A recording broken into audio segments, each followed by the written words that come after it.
अर्थ भी जाएगा, धन भी जाएगा, धर्म भी जाएगा, सब चीज चला जाएगा। इसलिए इन कुबुद्धि कुविचारियों के चक्कर में मत पड़ो, इन पे विश्वास करो। जिसका रक्षा गोविंद न कर सका, उसका रक्षा भैया कोई कर नहीं सकता है। आज ध्रुव जी महाराज को 4 वेद सबका ज्ञान हो गया। ध्रुव जी महाराज, भगवान ने कहा ध्रुव कुछ मांगो बेटा। ध्रुव ने कहा हमारे अंदर कुछ मांगने की कामना ही नहीं है प्रभु।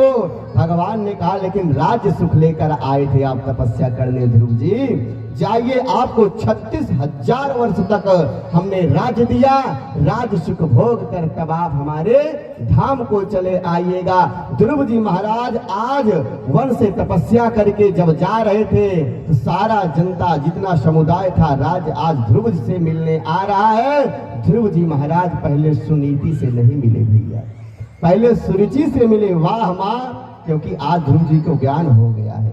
अगर आप ना होती तो हमको परमपिता परमात्मा की गोद ना मिलती माँ।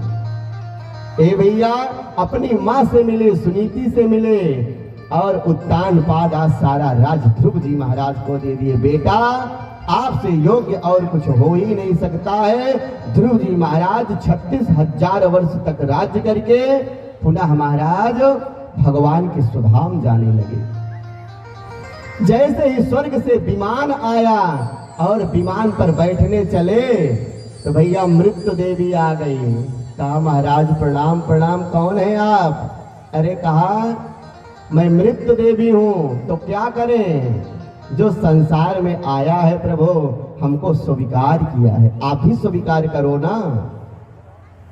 काली काली मोटी हिष्ट पुष्ट तंदुरुस्त दुष्ट की तरह वहां पर मृत्यु देवी खड़ी थी। कहा मृत्यु देवी तुमको स्वीकार करना होगा?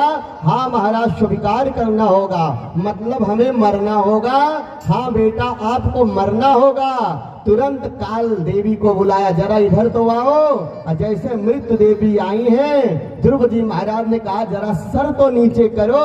जैसे सर नीचे करती हैं, ध्रुव जी महाराज पैर सर पे रखते हैं और तुरंत विमान पर बैठ जाते हैं। मैया मैंने तुमको स्वीकार कर लिया। और ध्रुव जी महाराज विमान पर बैठ कर भगवान के धाम को चले जाते हैं। बोलिए श्री ध्रुव जी महाराज की।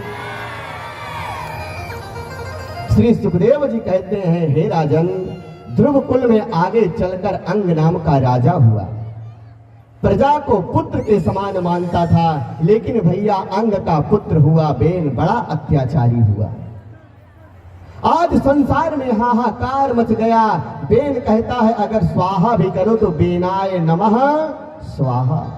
सारे ब्राह्मणों को, वैदिक विद्वानों को, साधु को, संत को, सारी जनता समुदाय में अपने नाम की पूजा, अपने नाम की आहुति, अगर टिकरी भी चढ़ाओ तो बेन के नाम से चढ़ाओ। लो भैया, इतना अत्याचारी हुआ। कलयुग में नहीं है भैया, सतयुग में भी बड़े बड़े अत्याचारी हुए हैं।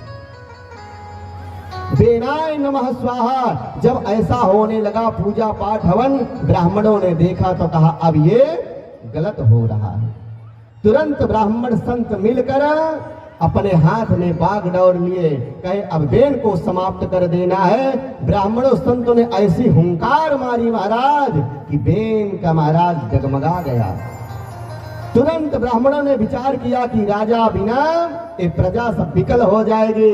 जैसे हुंकार किया महाराज, बेन को गोविंदाय नमो नमः हो गया। संत महात्माओं ने अपने हाथ में बागडोर ले लिया। ए भैया, आज ही नहीं, पहले भी जब अत्याचारी दुराचारी बढ़ते थे तो संत महात्मा महाराज अपने हाथ में बागडोर ले लेते थे। देखिए किसी किसी राज्य में ले लिए हैं कि अब चल नहीं रहा है, इसलिए मेरे हाथ में बागडोर दे दो तुरंत। उत्तर प्रदेश में देखिए एक संत आ गया है कि भैया जब आपसे राज्य नहीं चलेगा तो हमको राज्य अपने हाथ में लेना पड़ेगा।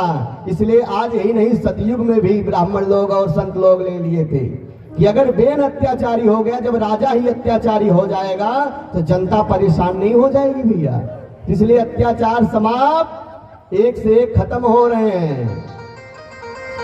तुरंत संत अपने हाथ में लिया और विचार किया कि अब राज्य किसके हाथ में दिया जाए। एक काली काली शरीर का मंथन किया गया, उससे एक निषाद पैदा हुआ काला काला, जिसको निषाद जातियां कहती हैं, उन्हीं से निषाद जातियां हो गई। पुनः बेन के भुजाओं का मंथन किया गया, उसमें से एक स्त्री पुरुष का जोड़ा निकला। जो पुरुष थे वो महाराज पृथु हुए और अर्ची उनकी पत्नी हुई भैया। इनके राज्य में सुख संपत्ति ऐश्वर्य सब अचल हो गया। ऐसे धर्मात्मा राजा रहेंगे तभी तो हमारे देश की उन्नति होगी, अन्यथा नहीं हो पाएगी। श्री सुखदेव जी महाराज कहते हैं, राजन प्रियवत चरित्र भगवान ऋषभ देव जी की कथा मैं आपको श्रवण कराता हूं।